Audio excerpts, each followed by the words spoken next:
자, 10번도 얼른 해치워 버립시다. 10번. 그림 가와 같이 수평면에 놓인 나침판의 연직 위에 자침과 나란하도록 직선도선을 고정시킨다. 지금 직선도선이 고정되어 있고요.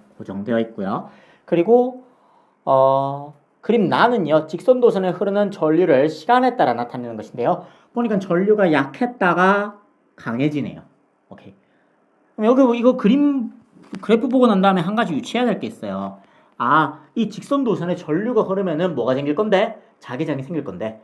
전류가 흐르면은 도선에 자기장이 생길 건데, 그 자기장은 전류에 의한 자기장이니까는 전류가 약할 때는 자기장이 약할 거고, 전류가 셀 때는 자기장도 같이 셀 거다. 라는 거 생각나셔야 되고요. 아, 그래서 이때 자기장보다 이때 자기장이 더 세겠다라는 것도 생각해 주셔야 됩니다. 그죠? 그랬을 때 T1일 때 자침의 N극은 북서쪽을 가리킨다. T1일 때 어디로 간대요? 북서쪽으로 N극이 보고 있대요. 밑줄 쫙 그어 놓으세요. 이게 전류가 흐르지 않을 때 이게 스위치를 닫으면은 그때부터 전류가 흐르니까는 전류에 의한 자기장이 생기고, 전류에 의한 자기장 때문에 이 나침판이 전류에 의한 자기장에 영향을 받아가지고 획가닥 하고 돌아가는 거거든요. 되죠? 그러면 전류가 흐르지 않을 때는요, 이 나침판 자침이 어디를 보고 있었을까요? 당연히 북쪽을 보고 있었겠죠. 지구 자기장 때문에. 그죠? 근데 얘가 왜 북서쪽으로 돌아간 거야? 나침판, 얘가 만들어주는 요 자기장이 북서쪽인 거야? 아니에요. 얘가 만들어주는 자기장은요, 전류가 위로 흐르면은요, 요 밑에서는 서쪽으로 가거나, 전류가 아래로 흘러주면요, 요 밑에서는 동쪽으로 가거나, 둘 중 하나예요. 되죠? 그러니까 얘가 만들어주는 자기장, 즉 전류가 만들어주는 자기장은 이 방향이거나 이 방향뿐입니다. 되죠? 근데 지금 이 자기장이, 자침이 여기서 이렇게 돌아가려면은 서쪽으로 봐야 돼요? 동쪽으로 가야 돼요? 이 자기장이 만들어지는 방향은. 이 도선에 흐르는 전류에 의한 자기장은 서쪽이어야지 얘랑 얘가 합성돼서 요 방향으로 갈 수 있죠. 그죠? 아, 그러면은 여기서 이 동쪽이 아니었다. 이 전류에 의한 자기장은 서쪽이었다. 그럼 전류에 의한 자기장을 서쪽으로 만들어주려면은 전류가 어디로 흘러야 됩니까? 위로 이렇게 흘러야겠네요. 그래야지 이렇게 감아졌을 때 밑에서 서쪽으로 들어갈 수 있잖아요, 자기장이. 되죠? 오케이? 그러면 여기서 전류가 이렇게 흘러야 되구나. 그럼 쭉 따라가 보면 전류가 이렇게 흘렀을 거고요. 여기서는 이렇게 흘러서 이렇게 들어가겠네요. 그죠? 그럼 전류가 A에서 나와서 이쪽 반대 단자로 들어가고 있는 거예요. 그러면은 얘가 무슨 극일까요? 전류는 플러스 극에서 나와서 마이너스 극으로 들어가잖아요. A가 플러스 단자구나 하는 거 알아주셔야 되고요. 여기까지 판단하고 난 다음에 이제 보기 봅시다. 기억. T1일 때 나침판의 중심에서 직선도선에 흐르는 전류에 의한 자기장의 방향은 서쪽이다. 그렇습니다. 서쪽이어야 되고요. 그래야지 저 나침판의 자침이 뺑글 돌아가지고 북서쪽을 향할 수 있고요. 되죠? 오케이. 그 다음에 니은 직류전원 장치의 단자 A는 플러스 극이다. 그렇습니다. 그래야지 얘가 서쪽으로 돌아갈 수 있죠. 오케이. 그 다음에 디귿 자침의 N극이 북쪽과 이루는 각. 이게 뭡니까? 자침의 N극이 북쪽과 이루는 각. 요각 말하는 거죠. 요각. 원래 북쪽을 보고 있었는데 전류가 흐르면서 얘가 돌아가잖아요. 얼만큼 돌아가냐? 그 각도죠. 그럼 얘는 T1일 때보다 T2일 때가 크냐라고 물었어요. T1일 때보다 T2일 때가 N극의 각이 더 크냐? 맞는 말이죠. 왜냐하면은 T1일 때 자기장보다 T2일 때 자기장이 더 크거든요. 그 말이 뭐냐면은 여기 잠깐 그림을 그리자면은 나침판은 원래 전류가 흐르지 않으면 북쪽을 봐야 돼요. 전류가 흘러버리면은 얘가 서쪽으로 자기장을 만들어버린다는 말이죠. 전류가 흘러서. 그래서 어떻게 됩니까? 그래서 이렇게 북서쪽으로 자기장이 이제 합성 자기장이 생기기 때문에 나침판의 자침이 획가닥 하고 돌아가는 겁니다. 근데 지금 전류가 세지면 이때 만드는 자기장이 더 세지잖아요. 이때보다 이때 자기장이 더 세진다고요. 돼요? 그럼 어떻게 돼요? 합성하면은 이만큼 누워야 되죠. 돼요? 그래서 요 각보다 이 각이 더 클 거 아니야. 그죠? 나침판의 N극이 돌아간 각은 T1일 때보다 T2일 때가 더 크다가 맞는 말이 됩니다. 되죠? 그래서 답은 기억, 니은, 디귿 다 맞고요. 5번입니다. 됐습니까? 자, 그 다음에 이제 11번도 볼게요. 11번. 얘는 이제 보호의 수소 원자 모형인데요. 얘는 뭐 사실 그전 교육과정이랑 유형도 그렇고 내용도 그렇고 크게 바뀔 건 없을 것 같아요. 예. 그 전에 약간 이제 원자 모형의 변천 과정이 약간 이제 언급되잖아요. 톰슨부터 해서 러더퍼드 나오고 보호로 지나가잖아요. 이 톰슨과 러더퍼드 모형이 사실 물리학 자체에서 꽤나 중요한 모형이거든요. 예. 그래서 뭐 그 부분이 이제 언급될 수도 있고요. 일단 기본적으로 보호는 그것보다 배는 더 중요한 모형이라서 보호는 수능까지 꼭 한 문제는 무조건 나올 겁니다.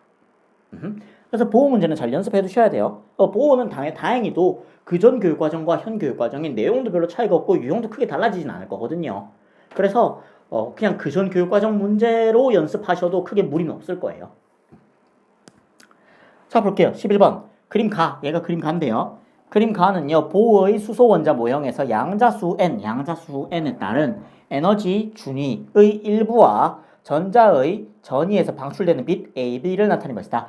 A는 어디서 어디로? 3에서 2로 떨어질 때, B는 4에서 2로 떨어질 때, 뭐 굳이 이름 붙이자면 둘 다 발머 계열이죠. 발머 계열에서 이 빛이 내는 그때 이제 방출되는 빛 AB를 나타낸 것이고요. 그림 나는 수소 원자의 전자가 N2인 상태로 전이할 때, N이 2인 상태로 전이할 때 방출되는 빛 중에서 파장이 긴 것부터 차례대로 나타낸 것이다. 긴 것부터 차례대로 1개, 2개, 3개, 4개 나타낸 것이다. 파장이. 뭐 그렇다네요. 그럼 이제 이 중에 어느 게 A고 어느 게 B인가 그것부터 찾아봐야 되는데요. 한 가지 봐야 될 게 있습니다. 여러분, 방출되는 빛의 에너지는 누가 결정해요? 방출되는 빛의 에너지는 어디서부터 어디로 떨어졌는지 얘가 결정하는 거죠. 그죠?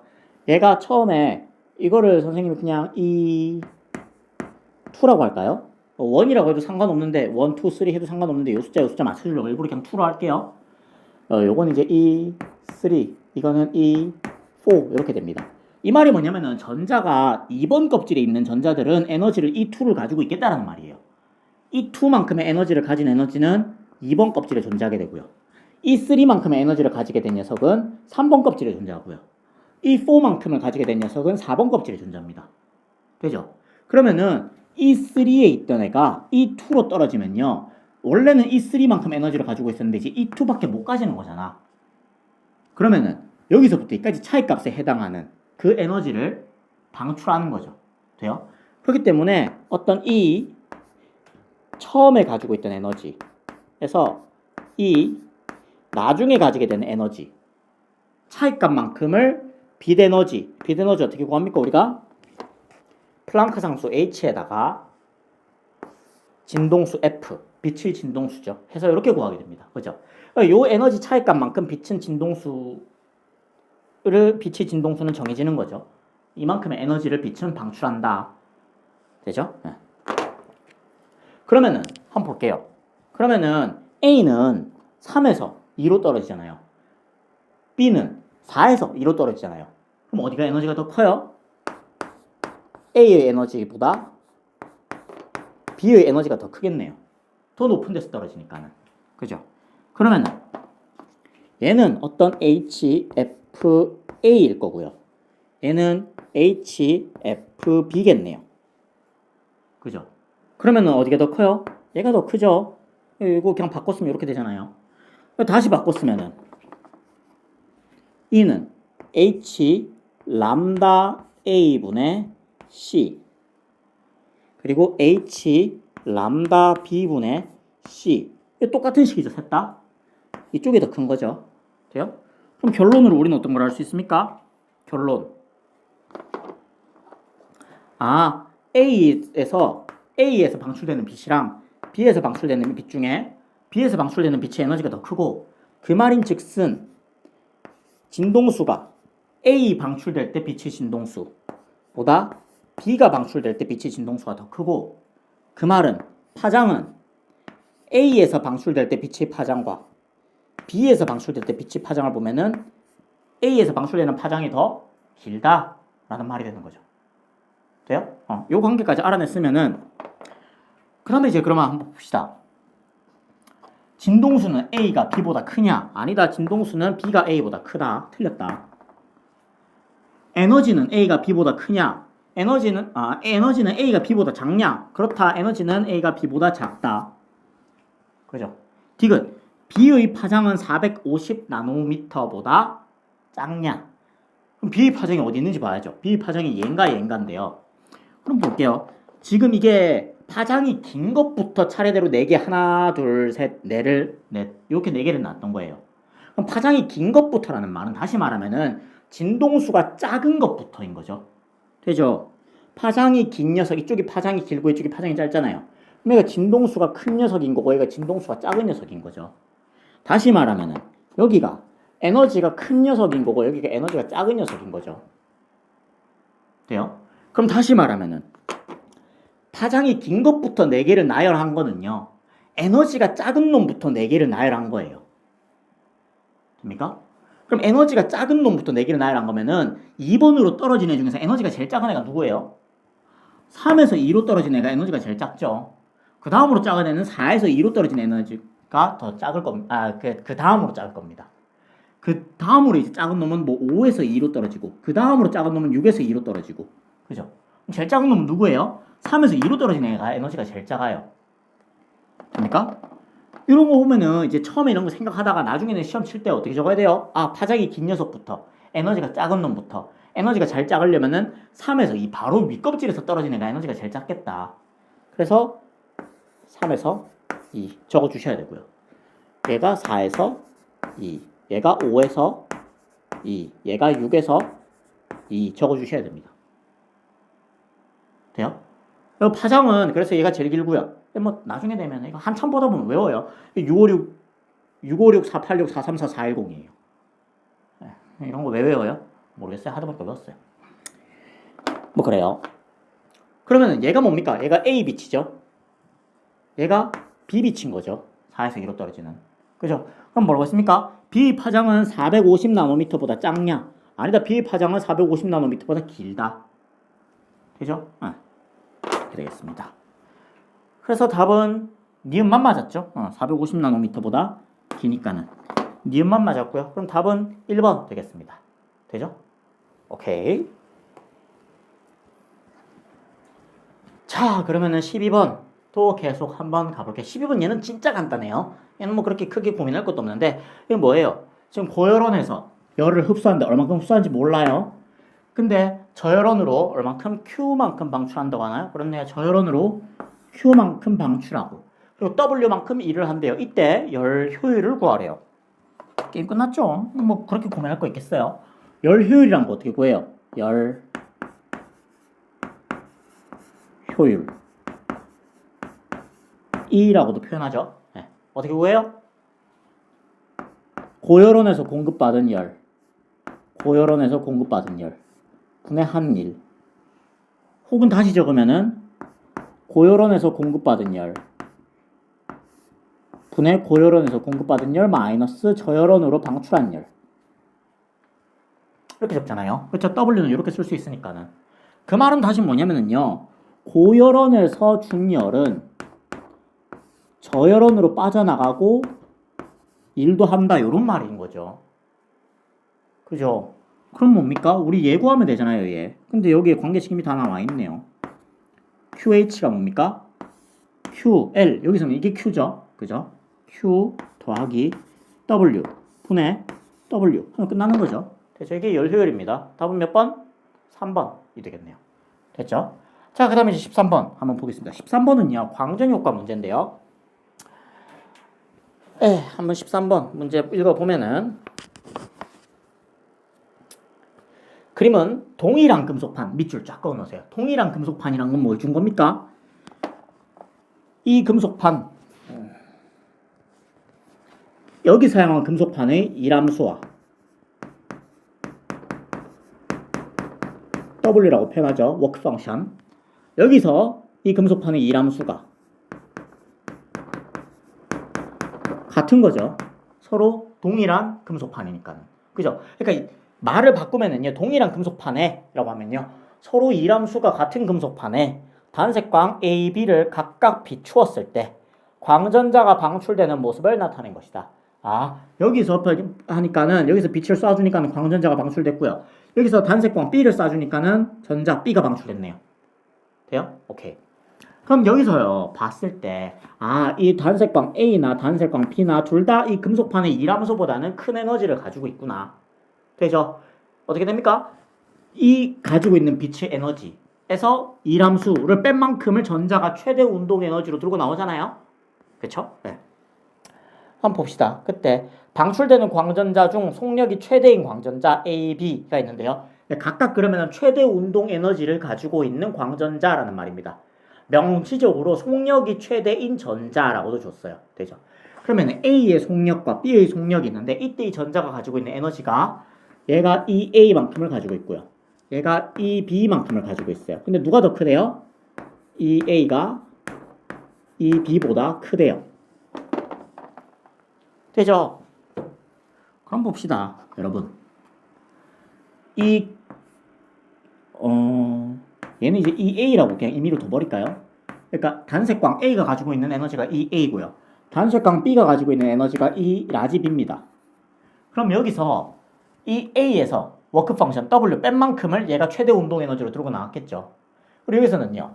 이 B에서 얘의 워크 펑션 이람수를 뺀 만큼을 B가 최대 운동 에너지로 들고 나왔을 거예요. 근데 누구 최대 운동 에너지가 더 크대요? A의 최대 운동 에너지가 더 크대.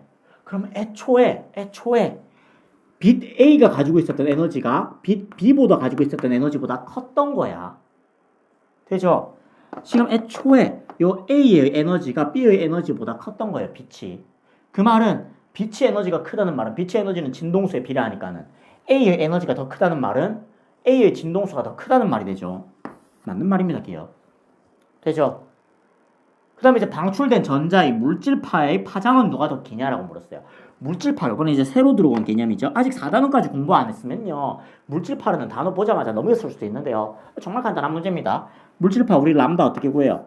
물질파는, 람다는 P분의 H, 그 입자의 운동량분의 플랑크 상수, 이렇게 구하잖아요. 그 말이 뭐예요? 운동량이 큰 전자는 파장이 짧다라는 거죠. 운동량이 큰 전자는 다시 말하면 누굽니까? 속도가 큰 전자죠. 속도가 큰 전자는 누가 속도가 커요? A가 얘가 에너지가 더 크네. 전자의 최대 운동 에너지라는 게요. 전자의 최대 운동 에너지라는 게 2분의 1 전자 질량 Vmax 제곱 우리 이렇게 구하잖아요. 그죠? 그러면 에너지가 더 크다는 말은 어차피 둘 다 얘도 전자 질량은 같겠다. 그죠? 질량은 같겠다. 그럼 속력 빠른 놈이 더 에너지가 크겠네. 그러면은 A가 방출될 때 얘 속력보다 빨랐다는 말이 되고요. 속력이 빠른 애는 운동량이 크겠죠? 그쵸? 다시 적으면 이렇게 적을 수 있잖아요. M 전자니까 E V 분의 H 이렇게 적을 수 있잖아요. 그럼 누가 속력이 커요? A가 속력이 큽니다. A가 B보다 속력이 커요. 그럼 파장은 A가 B보다 짧겠네요. 되죠? 오케이. 틀렸구나, 이거는. 그죠? 그 다음에 D가 B의 세기를 증가시키면은 요 방출되는 전자의 최대 운동 에너지가 커지냐? 완전 헛소리죠. 그죠? 빛의 세기랑 B의 세기를 증가시키는 거랑 얘 에너지가 관련이 있습니까? 하등 없어요. 뭐 해야 돼요? 이 B의 진동수를 바꿔줘야 돼요. 그죠?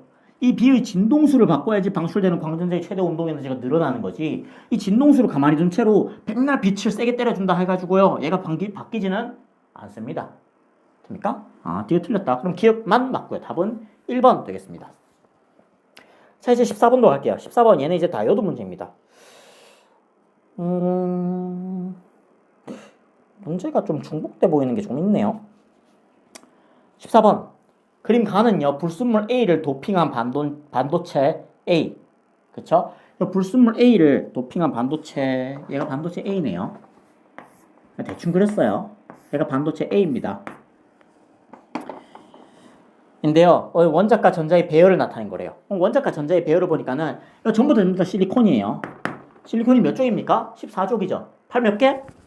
4개. 그쵸? 자유전자 4개씩 있잖아요. 자유전자가 아니고 원자과 전자 4개씩 있잖아요. 원자과 전자가 4개씩 있어서 다 공유결합하고 있습니다. 안 그랬어요? 공유결합 다 하고 있는데 얘 혼자서 공유결합 다 하고 있어서 전자가 한 마리 남았어. 그죠? 그럼 얘는 최각 전자 몇 개였던 겁니까? 5개였던 거죠. 얘 몇 쪽입니까? 15족 원소죠. 그럼 A는 무슨 형?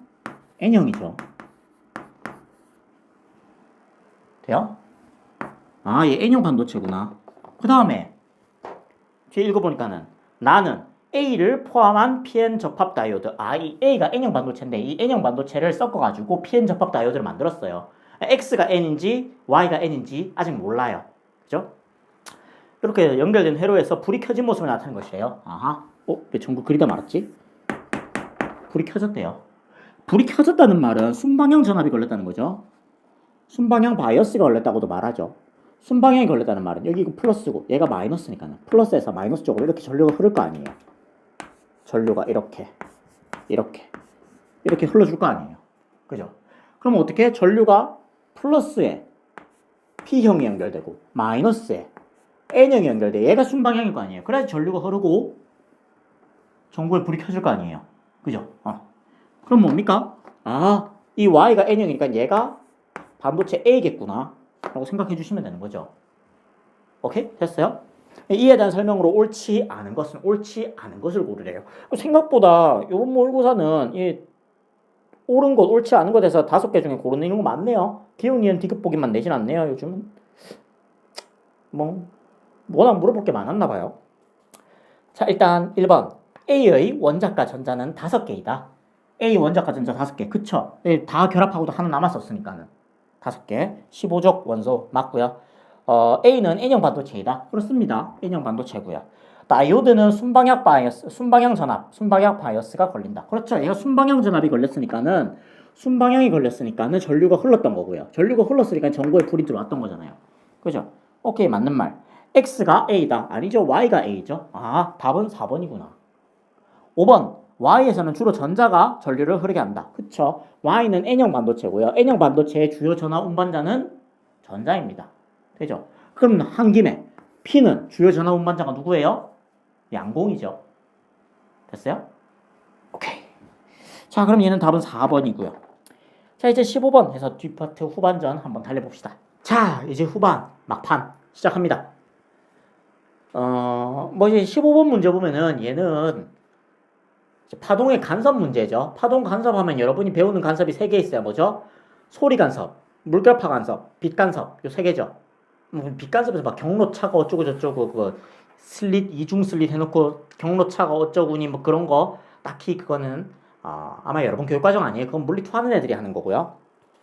물리학 1에서는 그까지는 안 봐도 되고요. 보강 간섭의 조건, 상세 간섭의 조건 요거는 잘 봐두시면 됩니다. 이 경로차를 이용해 가지고 그 보강 간섭은 조건이 어떻게 됩니까? 경로차가 반파장의 짝수배. 그죠? 상세 간섭은 경로차가 반파장의 홀수배. 뭐 이렇게 돼 있었죠. 여기서 이제 보면은 얘가 이제 마디선이 지나가고 보강간섭 선이 지나가고 하는 그런 복잡한 것들이 있잖아요. 이게 생각보다 좀 난이도가 올라갈 수 있어요. 파동의 간섭 요 부분이 그 보강간섭이니 상세간섭이니 경로차니 해가지고 어디서 보강간섭이 되고 얘가 시간이 흐르면 상세간섭이 될 것인지 보강간섭이 될 것인지 이것저것 해가지고 전부 다 조금 힘들 수 있거든요. 얘가 난이도가 지금 좀 얘는 쉽게 나와준 거지 얘는 많이 대비해 두셔야 될 겁니다. 뭐 아직까지 정확한 거는 모르는 건 마찬가지지만은 한번 봅시다. 이번에 15번 보니까요. 그림과 같이 여기 정사각형 있고요.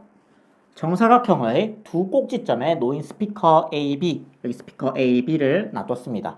여기서 이제 소리의 세기가 같고 진동수가 440Hz인 같은 위상으로 소리가 발생한대요. 오케이. 그럼 여기서 같은 진동수가 같은 위상으로 같은 세기로 두 스피커에서 나오고 있네요. 되죠? 같은 위상이라는 것도 밑줄 쳐두세요. 얘가 반대 위상이 되면 갑자기 얘기가 달라집니다. 이 위상이 반대로 해서 줄 수 있어요. 오케이. 일단 얘는 같은 위상으로 줬고요. 문제 착하게 줬습니다. 얘네들이 같은 위상으로 주면 어떻게 됩니까? 여기서부터 똑같은 거리 떨어져 있는 이 5점이죠. 5점까지는 거리차가 경로차가 빵이죠. 경로차가 빵이니까 여기서 뭐가 일어납니까? 무슨 간섭? 보강간섭. 그죠? 보강간섭 일어나고요. 그 다음에 점 O는 두 PQ의 중점이고요. 오케이. 뭐 그렇고요. A, B에서 발생한 소리는 P에서 상쇄간섭하고 O에서 보강간섭한다. O에서 보강간섭한다고 문제 조건으로 줬네요. 여기서 보강간섭하고요. 여기서는 상쇄간섭한대요.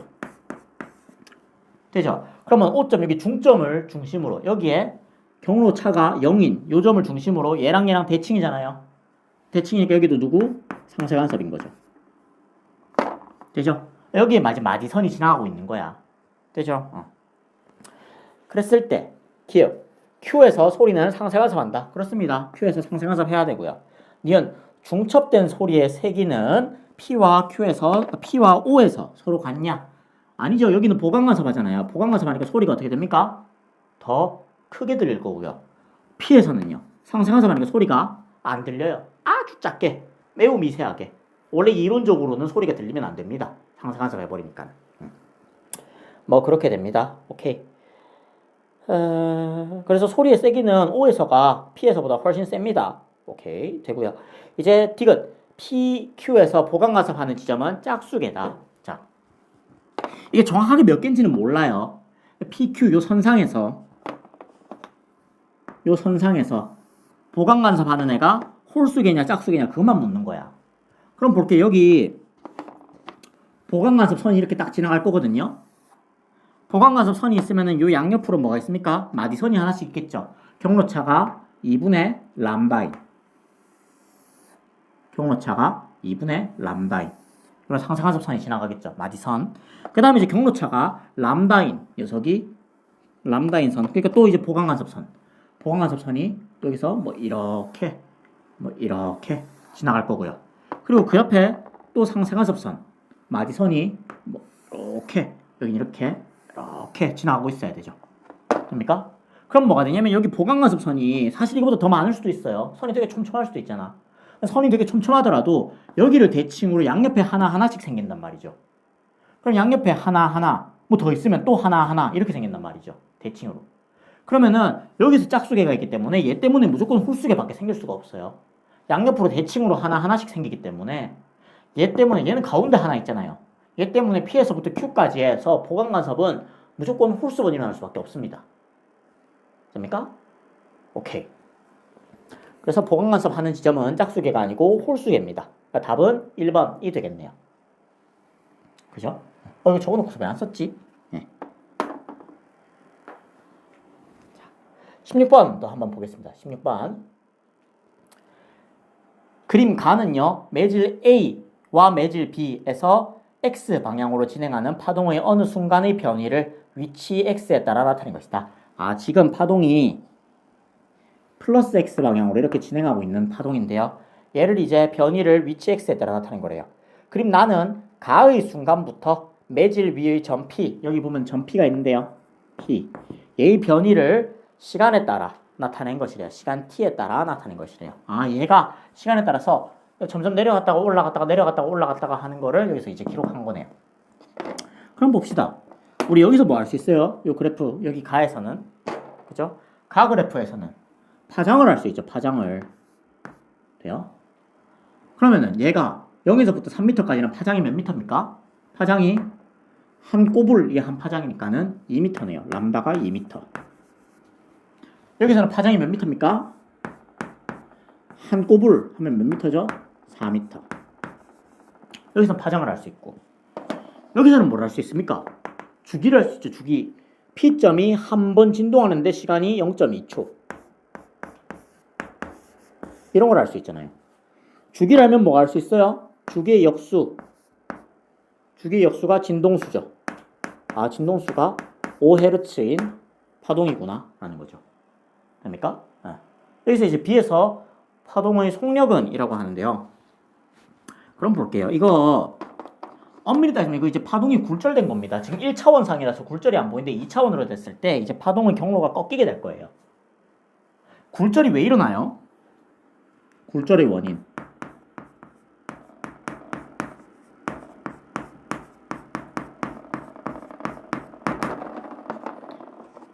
매질이 변하면은 파동의 속력이 변하죠. 그러니까 파동의 속력은요. 자, 한번 봅시다. 여러분, 파동은요 매질을 타고 가야 돼요. 누구 빼고? 빛 빼고. 그죠?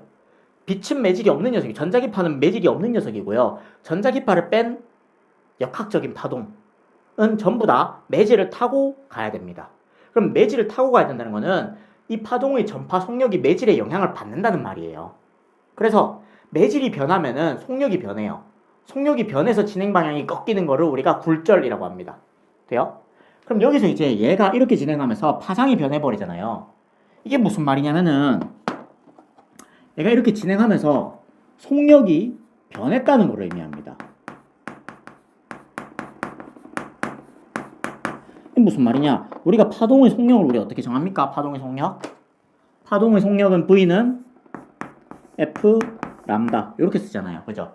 진동수 곱하기 파장. 우리가 얘를 이제 파동의 속력 정의로 쓰고 있단 말이죠. 그러면은 볼게. 얘는 누가 결정해요?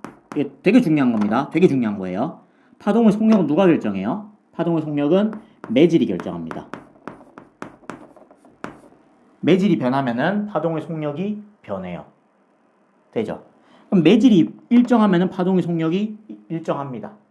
되죠? 그 다음에 진동수. 자, 얘도 이제 하나 알아야 되는데 진동수도 결정하는 놈이 있어요. 진동수는 누가 결정하면요? 파원이 결정합니다. 별표. 진동수는 파원이 결정한다. 정말 중요합니다. 그 말이 무슨 말이냐? 파원이라는 건 파동의 근원, 파동을 일으키는 소스거든요. 그럼 뭐냐? 선생님 목소리, 내 목소리의 파원은요, 내 성대야, 성대. 내 목소리의 진동수는 내 성대가 결정합니다. 여기 공기의 속력은, 공기의 속력이래. 소리의 속력은 공기의 온도가 올라가면 같이 빨라지죠? 근데 소리의 속력이 빨라지는 거, 공기의 온도가 올라가는 거랑 내 목소리의 진동수가 변하는 거랑 전혀 관계가 없다는 거예요. 내 목소리의 진동수는 내 성대가 1초에 몇 번 떨리느냐로 결정된다. 이 매질의 상태와는 상관이 없다. 돼요? 그러면은 요 진동수, 파동의 진동수는 파원이 결정한다. 파원은 여기서 파동을 콕콕콕콕콕 찍고 있는 얘가 결정한다. 그럼 매질이 바뀐다고 해서 진동수가 변하지는 않는다. 돼요? 그러면은 매질이 변하면 속력이 변하는데 매질이 변한다고 진동수가 변하진 않아. 그럼 속력이 변하면 누가 변해요? 속력이 변하면은 파장에 따라서 변해줍니다. 이게 핵심이에요. 지금 여기가 매질 A고요. 여기가 매질 B거든요. 그렇게 줬죠? 그죠? 매질 A에서 매질 B로 들어가면은요. 매질이 변했기 때문에 속력이 변해요. 근데 매질이 변해도 진동수는 안 변해요. 즉 진동수는 얘가 이미 결정됐단 말이죠. 5Hz로. 그러면 매질이 변했으니까 속력이 변하고 속력이 변하는데 진동수는 못 변하니까 누가 변하는 거야? 파장이 변하는 거야. 그게 핵심인 거죠. 되죠? 그러면은 파장이 어떻게 됐습니까? A에서 B로 가면서 파장이 증가했죠.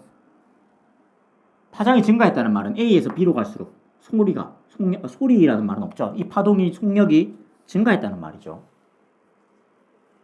그죠? 오케이. 됐습니다. 우리가 근데 여기서 이제 얘만 일정하다는 결과를 알면은 이제 답은 구할 수 있어요. 뭐예요? 얘가 진동수가 5Hz인데 진동수 이걸 이제 왜 줬냐면은 여기서 진동수랑 안 변한다는 거 그거 알고 있냐라고 준 거예요.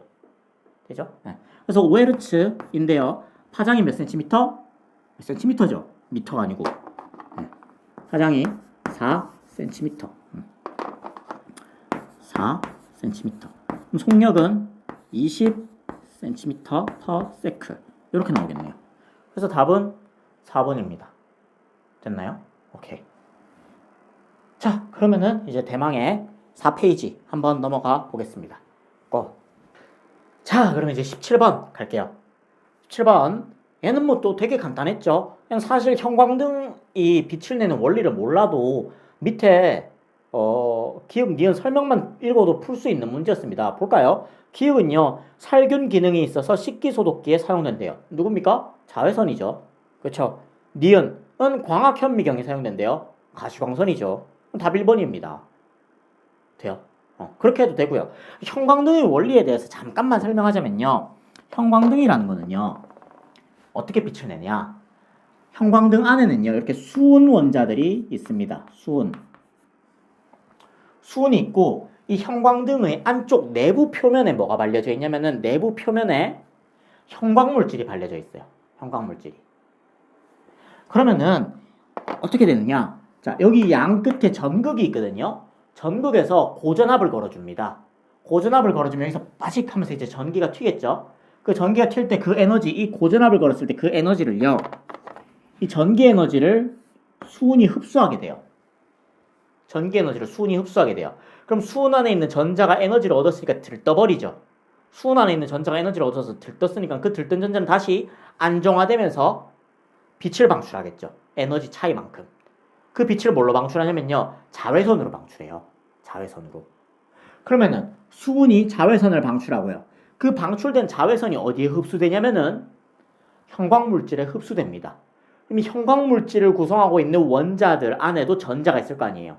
그럼 이 전자는 이 자외선을 흡수받아서 그 안에 있는 전자가 들떠버립니다.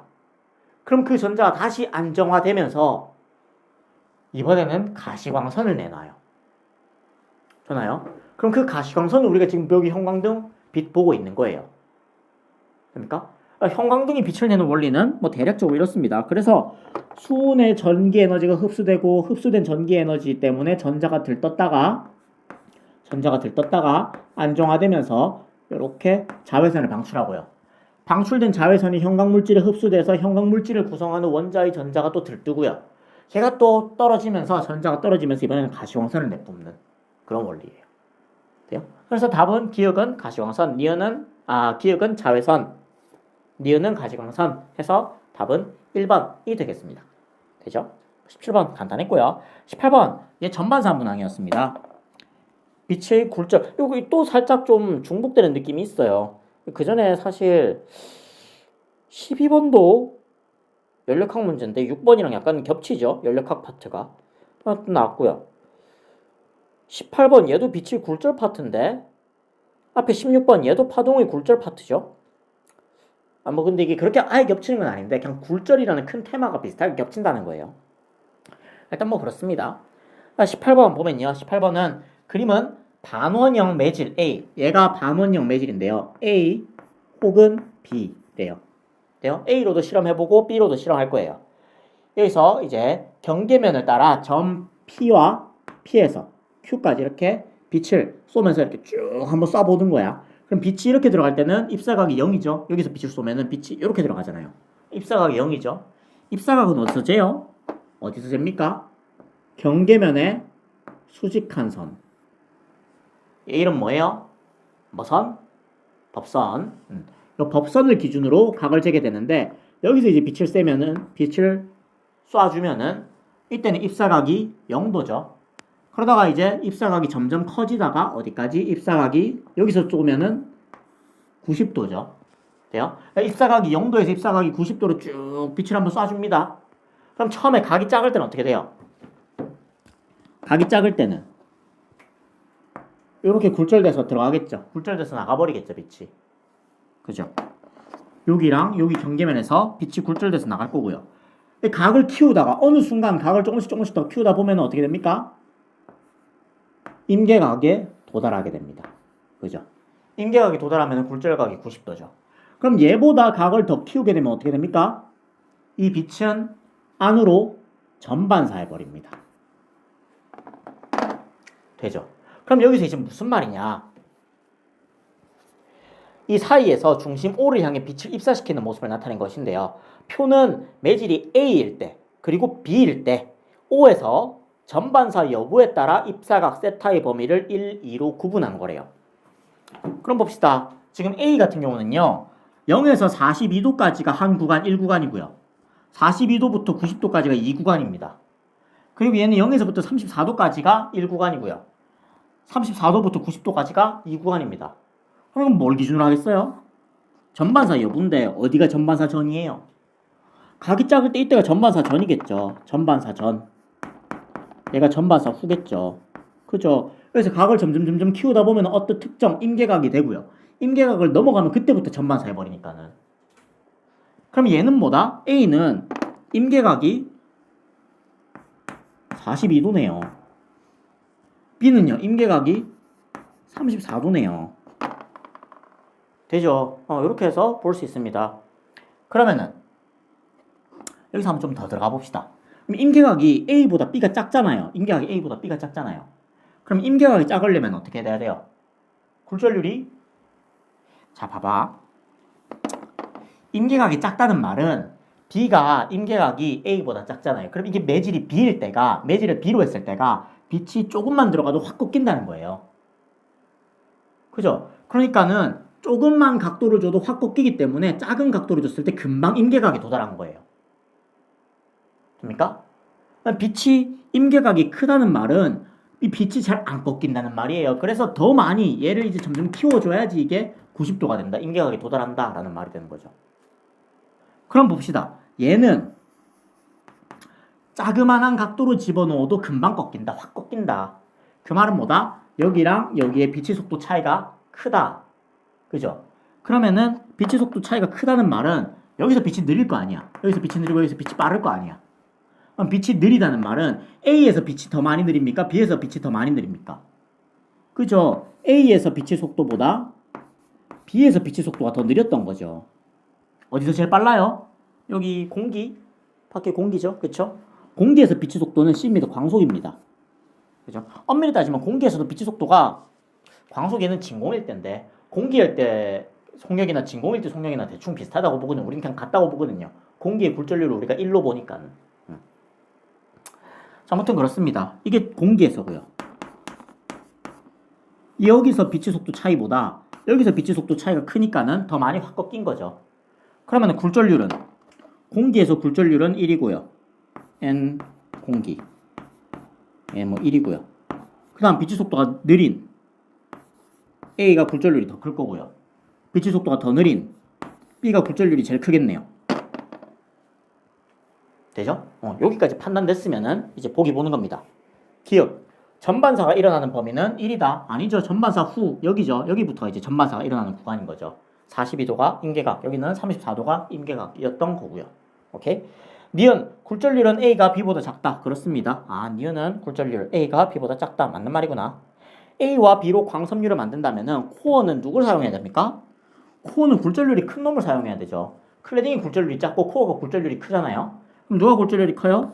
B가 굴절률이 크네? 그럼 코어는 누굴 써야 돼요? B를 써야겠네요. 이거 틀렸다. 그럼 답은 니은만 맞으니까는 2번이 되겠다라는 거죠. 됩니까? 자, 그 다음에 19번. 이제 다 왔어요. 19번. 얘 좀 어려웠나요? 생각보다 정답률은 별로 안 났던데. 얘는 이제 그전 교육과정에서는 나오기 힘들었던 문항입니다. 얘가 운동량 보존 법칙을 이용해서 푸는 문제예요. 자, 19번 같은 경우 얘는 이제 가는 마찰이 없는 수평면에서 여기 마찰이 없는 수평면에서 물체 A가 정지에 있는 두 물체 BC를 향해 등속운동, 그죠? 정지에 있는 두 물체 BC를 향해 등속운동하고 있는 모습을 나타낸 것이고요. 나는 A가 B와 충돌하고 A가 가다가 B를 때리겠죠? 그럼 B도 움직일 거고 B가 그럼 나중에 C를 때리겠죠? 이렇게 C를 때렸을 때 A, B, C가 모두 같은 방향으로 밑줄 속력이 V인 등속운동. 지금 A가 B를 때리면은 B가 어떤 속력을 가지고 C랑 부딪히는데 C랑 부딪히고 난 다음에 둘 다 이제 속력이 V가 돼서 같이 움직이고 있는 이런 상황이구나. 그럼 이때 속력이 다 V이다 라는 거네요. 되죠? 이런 상황이다. 이때 그림 다는요. 두 번의 충돌 과정에서 B가 받은 힘의 크기를 시간에 따라 나타낸 것으로 시간 축과 곡선이 만드는 면적은 각각 3s, s이다. 이 축과 곡선, 요 면적이 뭐를 의미합니까? 충격량을 의미하죠.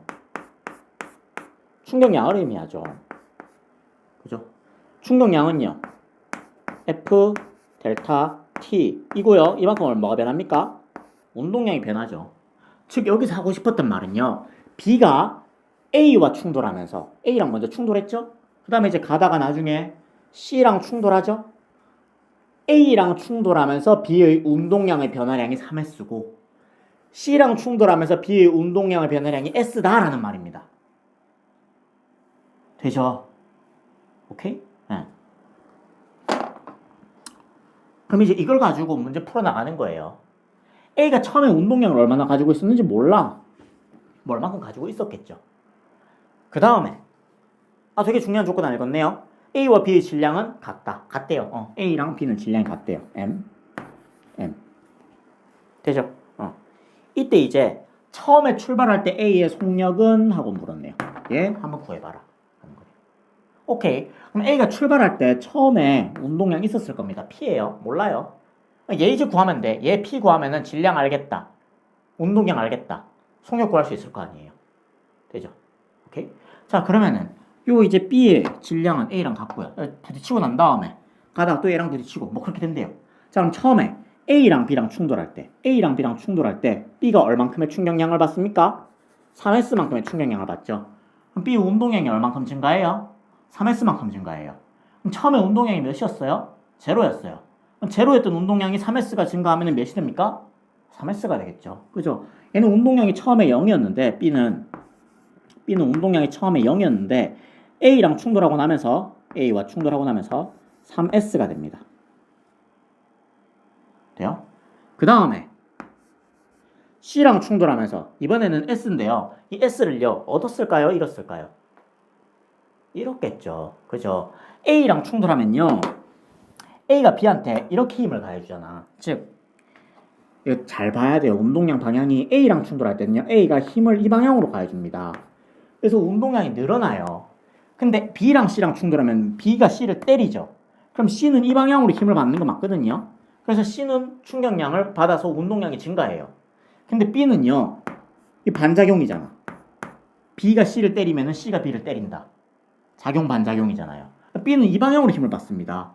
그럼 B가 처음에 이 방향으로 움직이고 있었는데, 오른쪽으로 움직이고 있었는데, 왼쪽으로 힘을 받아버리면은, 이번에는 운동량이 감소하는 거죠.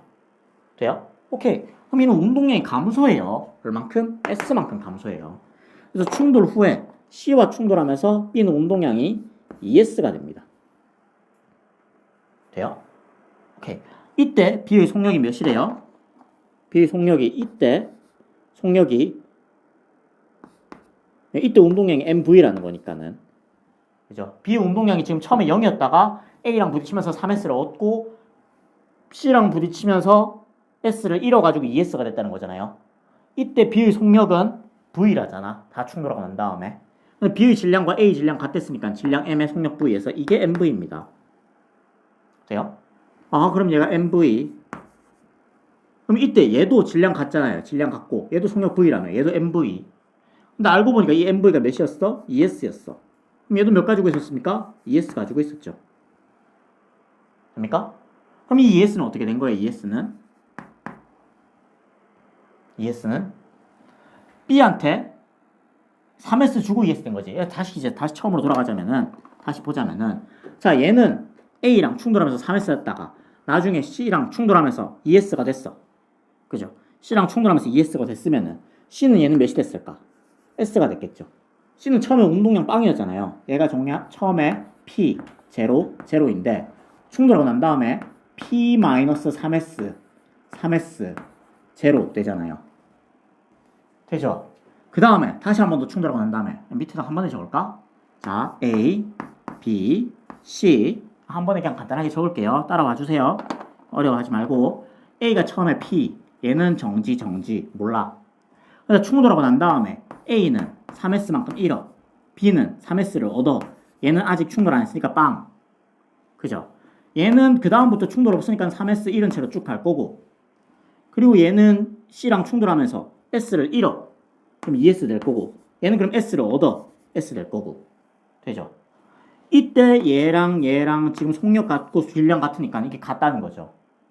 돼요?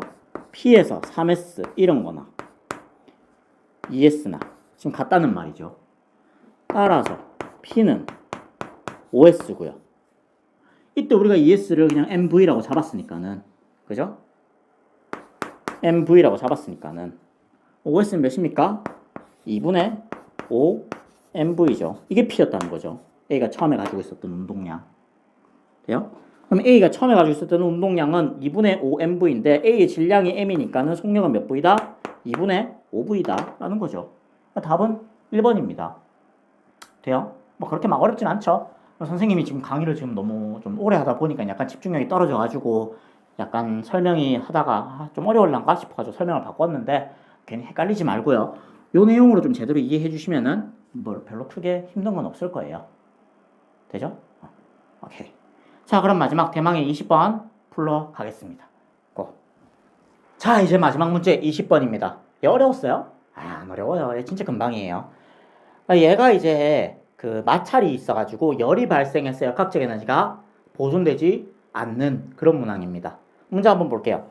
그림과 같이 빗면 위의 점 O예요. 점 O에다가 물체를 가만히 놓았대. 가만히. 그 말이 무슨 말이에요? 처음 속력. V0가 빵이다. V0가 빵인 상태로 출발해가지고요. 물체가 일정 시간 간격으로 밑줄 쫙 그으면서 빗면 위에 점 A, B, C를 통과까지 밑줄 그어 놓으세요. A, B, C를 통과했다. 아, 얘가 여기까지가 일정 시간 간격으로 통과했구나 라는 거예요. 되죠? 그 다음에 물체는요, B에서 C 구간에서 마찰력을 받아. 밑줄 쫙. B에서 C 구간에서는요, 마찰력을 받아서, 자, 명시적으로 이제 주어줍니다. 뭐라고 해요? 역학적 에너지가 18줄만큼 줄었대요. 그죠? 여기서 역학적 에너지가 18줄만큼 손실된 거야. 됐어요? 그랬을 때 이제 되게 중요한 조건 주는데요. 물체의 중력 포텐셜 에너지 차이는 O와 B에서 32줄.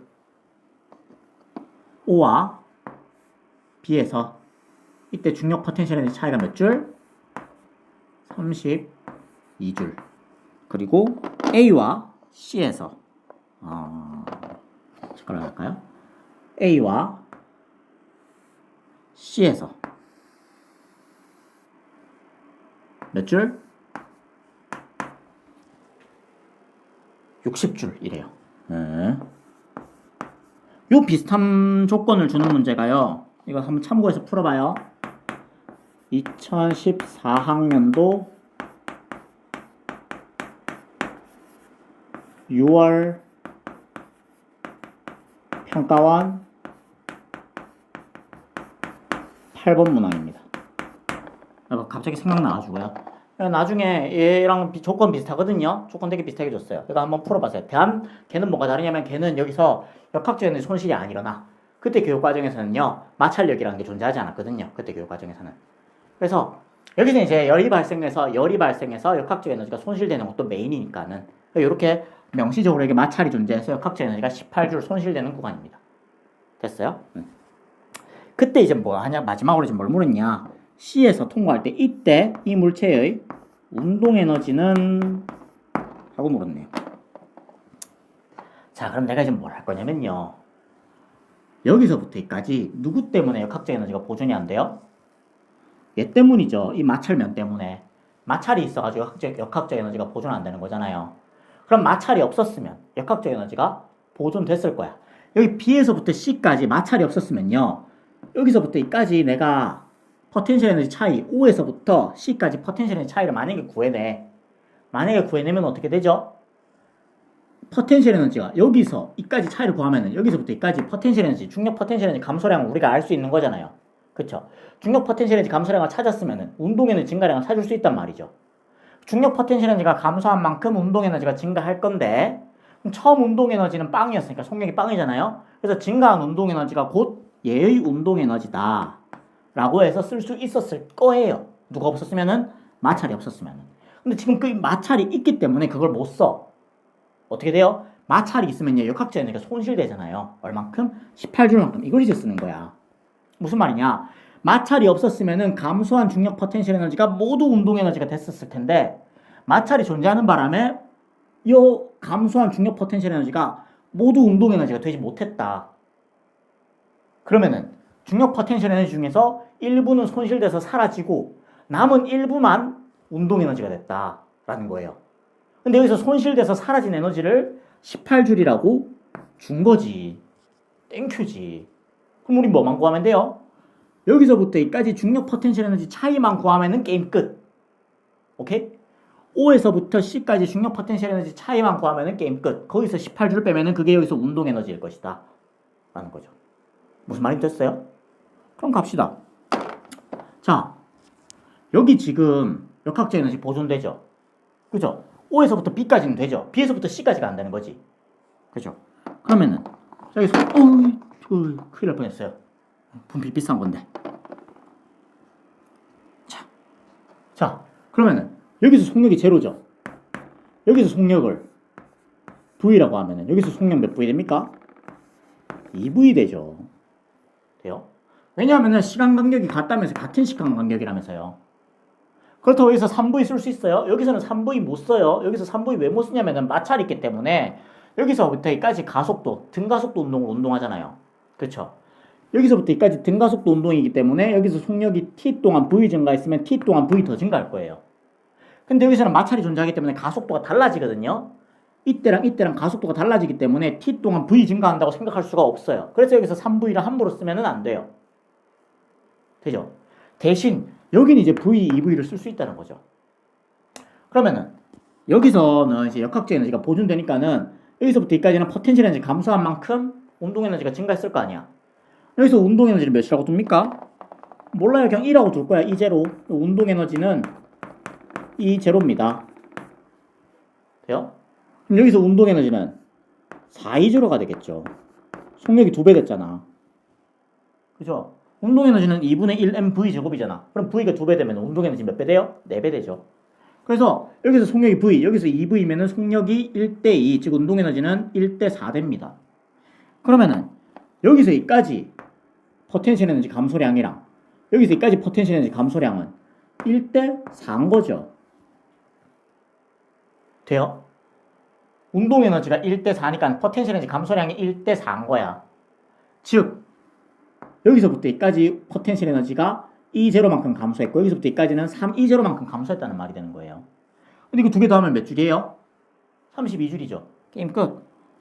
그럼 몇 줄? 여기서부터 여기까지 감소한 포텐셜 에너지 이 차이가 8줄. 여기서부터 여기까지는 24줄. 됐죠? 1대3이잖아요. 그러면 여기서부터 여기까지가 60줄인데 여기서부터 여기까지가 24줄이래. 그럼 이거 몇 줄? 36줄. 끝. 그러면 여기서부터 여기까지 최종 포텐셜 에너지 감소량 총 몇? 8줄 더하기 24줄 더하기 36줄 총 몇? 68줄. 그죠? 그 중에서 그럼 포텐셜 에너지가 68줄 감소했는데 역학적 에너지가 얼마큼 손실됐어요? 18줄. 그럼 얼만큼이 운동 에너지가 됩니까? 50줄. 답은 몇 번? 5번이 되겠습니다. 문제 안 어렵죠? 간단했어요. 오케이. 자, 그러면은 여기까지 하고요. 여기 논리만 이제 잘 생각하면 돼. 아, 여기서부터 여기까지는 역학적 에너지가 보존되고 여기서부터 여기까지는 역학적 에너지가 보존 안 되겠구나. 얼마만큼 감소한다? 문제 줬다. 18줄만큼 감소한다. 그러면 만약에 역학적 에너지가 감소한다고 치면은 전체 포텐셜 에너지 감소량을 찾으면 그게 곧 운동 에너지가 됐을 텐데 역학적 에너지가 보존되지 않기 때문에 전체 포텐셜 에너지 감소량에서 손실된 역학적 에너지를 빼준 만큼이 운동 에너지가 됐을 것이다. 그래서 구해본 거예요. 그 과정에서 여기서 속력이 시간이 1대2니까는 등가속도 운동 속력이 1대2 될 거고 속력이 1대2면은 운동 에너지가 1대4 그럼 포텐셜 에너지 감소량이 1대4 그럼 포텐셜의 차이가 1대3 그래서 여기 8줄 24줄 그러면 이거 자동 36줄 그러니까 전체 포텐셜 에너지 감소량 찾았고요. 거기서 이제 운동 에너지 손실된 거 빼면요 남은 게 운동 에너지 증가량일 것이다. 되죠? 오케이. 자, 그러면은 이번 시간에 여기까지 하면 되고요. 고생 많았어요. 뭐 집에서 시험 치느라고 뭐 이것저것 내가 여러분들 그 시험 치고 있는 동안에 네이버 실시간 인기 검색어도 봤거든요. 가관이더라 진짜. 뭐 아무튼 뭐 그래도 이 사태가 어디까지 지속될지는 모르겠지만은 어떡하겠어요. 고3인데 계속 열심히 해야죠. 수능도 좀 미뤄지긴 했지만은 안 칠 순 없잖아요. 수능 때는 집에서 못 칠 거거든요. 절대 그럴 일 없을 거거든요. 그래서 여러분들 열심히 공부하셔야 되고요. 나중에 또 다른 해설 강의로 찾아뵐 수 있으면 좋겠습니다. 자, 고생 많았고요. 열공합시다. 화이팅!